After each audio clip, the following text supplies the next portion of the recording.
ВМРО ДПМНЕ официализираше уште 37 градоначалнички кандидатури. Со овие и претходно објавените 20 на номинации, партијата која претходните 4 години беше доминантна на локално ниво, полека ја финализира листата со имења со кои повторно ќе ја побара власта во општините. На неа главно актуелните градоначалници и по некој пратеник, но и нови имења.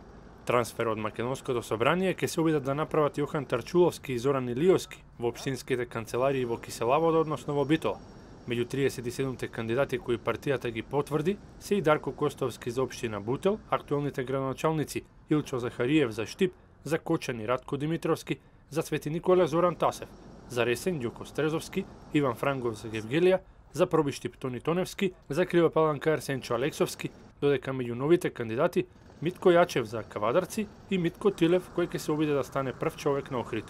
Партијата се уште не излезе со име на кандидат за општина Центар.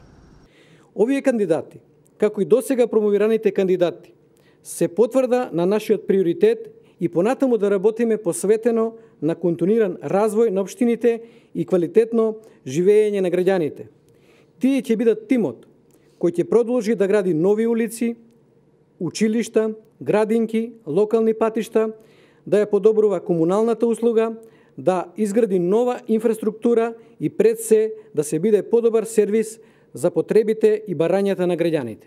Во меѓувреме, 19 политички партии предводени од најбројната во парламентот ВМРО ДПМНЕ ставија подписи на декларацијата за заеднички настап на претстојните локални избори. Политичките партии, подписници на оваа декларација за заеднички настап на претстојните локални избори, денес одлучно застануваме заеднички за на граѓаните да им ја понудиме најдобрата кадровска и програмска понуда. Она што не обединува македонци, албаци, турци, срби, роми, власи, бошњаци и сите останати е потребата за напредок. Тој напредок ќе го понудиме. Тоа е желба за подобар живот. Оваа декларација за коалицијски настап е вовед во нова победа на престојните избори во Република Македонија. И преостанатите партии ги комплетираат понудите за локалните избори. СДСМ и ДУИ договорија заеднички настап во дел од општините со мешано население. Тактизирањето и математиките завршуваат денеска. На полноќ истекува законскиот рок за поднесување кандидатски листи за локалните избори. Општинските изборни комисии ќе имаат 48 часа да утврдат дали кандидатурите се поднесени во соодветниот рок и дали се во согласност со одредбите на изборниот законник.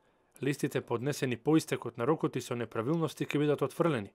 Потврдените кандидатски листи треба да стигнат до ДИК до 16 септември, 2 дена подосна ќе се одржи ждрепката. Избирачкиот список со извршените промени по јавниот увид ДИК треба да го заклучи на 24 септември, а го потпишува најдоцна на 29. Шестите локални избори ќе се одржат на 15 октомври во 80 општини во градот Скопје. Изборната кампања ќе тргне на 25 септември, а ќе заврши на 13 октомври. Од вчера почна и наблюдувачката мисија на ОПСЕ ОДИХР, која тргна во процесот со 16 експерти во очекување на 20 долгорочни и 300 краткорочни наблюдувачи до пред локалните избори.